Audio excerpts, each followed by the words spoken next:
Değerli izləyicilər, videonu bəyənib kanala abunə olun ki, hər kəs son xəbərlərdən anında məlumatlansın. Sumqayıt şəhərində bıçaqlanma hadisəsi baş verib, xəbər verilir ki, hadisə şəhərin 17-ci mikrorayonunda yerləşən yataqxanada qeydə alınıb. İlkin məlumata görə, qardaşlar aralarında yaranan mübahisə zamanı Zəfər Qubadov, qardaşı Cəfər Qubadov tərəfindən bıçaqlanıb.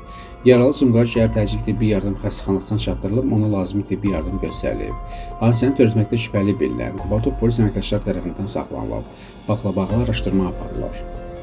Gürcüstanın Marniyel rayonunda Azərbaycanlı gəncin qətlə yetirilməsi faktı qeydə alınıb.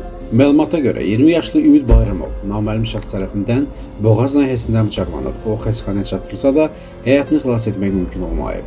Hadisənin səbəbi hələlik məlum deyil. Gürcüstan Daxili İşlər Nazirliyi faktla bağlı qəsdən adam öldürmə maddəsilə istintaq aparıldığını bildirib. Qeyd edək ki, Ümid Bayramov bir neçə gün əvvəl ailə həyatı qurub və hadisənin toy mərasimində baş verən mübahisə ilə bağlı olduğu ehtimal edilir.